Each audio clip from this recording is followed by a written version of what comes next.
വിഴിഞ്ഞം തുറമുഖത്ത് നാളെ 1000ാമത്തെ കപ്പൽ ബർത്ത് ചെയ്യും. MSCയുടെ മദർ ഷിപ്പുകളിൽ ഒന്നാണ് 1000ാമത് കപ്പലായി ബർത്ത് ചെയ്യുന്നത്. RB സനൂപ് വിവരങ്ങൾ നൽകും. സനൂപ, വിഴിഞ്ഞത്തിന്റെ ഏറ്റവും പുതിയ നേട്ടമല്ലേ ഇത്? വലിയ നേട്ടത്തിലേക്ക് വിഴിഞ്ഞം കടക്കുകയാണ്. ആദ്യ കപ്പലായിട്ടുള്ള ചെക്വ 15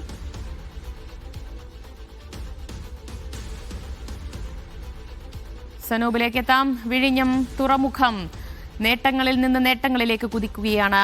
1000ാമത്തെ കപ്പലിത നാളെ ബർത്ത് ചെയ്യാൻ പോവുകയാണ്. സനൂപ് തുടരാം.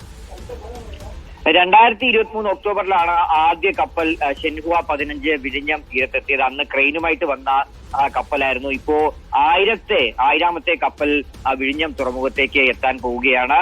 നിലവിൽ ഇപ്പോൾ 996ഉം 997ഉം കപ്പലുകൾ വിഴിഞ്ഞത്തെ ബർത്തിൽ അടുപ്പിച്ചിരുന്നത് MSCയുടെ കപ്പലുകളാണ്. ഇനിയും കപ്പലുകൾ ഷെഡ്യൂൾ ചെയ്തിട്ടുണ്ട്. അപ്പൊ ഒരുപക്ഷെ നാളെ തന്നെ അടുത്ത കപ്പൽ 1000ാമത്തെ കപ്പലും നാളെ എത്തുമെന്നാണ് നിലവിൽ നമുക്ക് ലഭ്യമായിട്ടുള്ള വിവരം. ഇന്ന് ബർത്ത് ചെയ്തിട്ടുള്ള 2 കപ്പലും രാത്രിയോടുകൂടി വൈകുന്നേരത്തോടു കൂടിയും പുറപ്പെടാൻ ശേഷം ഒരു കപ്പൽ കൂടി ഇന്ന് വരുന്നുണ്ട്. ബാക്കി 2 കപ്പലുകളും നാളെയാണ് വരുന്നത്. അപ്പൊ അതുകൊണ്ട് തന്നെ വിഴിഞ്ഞത്തെത്തുന്ന 1000ത്തെ കപ്പലായിട്ട് MSCയുടെ ഒരു കപ്പലായിരിക്കും വരാൻ പോകുന്നത്. വളരെ കുറഞ്ഞ സമയത്തിലാണോ ഇങ്ങനെ ഒരു നേട്ടം വിഴിഞ്ഞത്തിന് കിട്ടുന്നത്?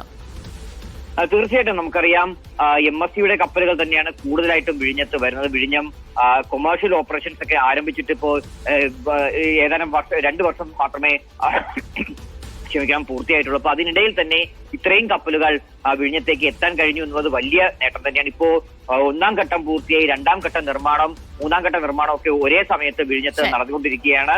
അപ്പൊ അതിനിടയിലാണ് ഇപ്പോൾ കപ്പലിന്റെ എണ്ണം 1000 എത്താൻ പോകുന്നത്. വിഴിഞ്ഞം തുറമുഖത്തിന്റെ ഏറ്റവും പുതിയ നേട്ടമാണ് 1000 കപ്പലുകൾ ബർത്ത് ചെയ്തു എന്ന ചരിത്ര നേട്ടം. അതും വളരെ കുറഞ്ഞ സമയത്തിനുള്ളിൽ. വിവരങ്ങളാണ് RB സനൂപ് നൽകിയത്.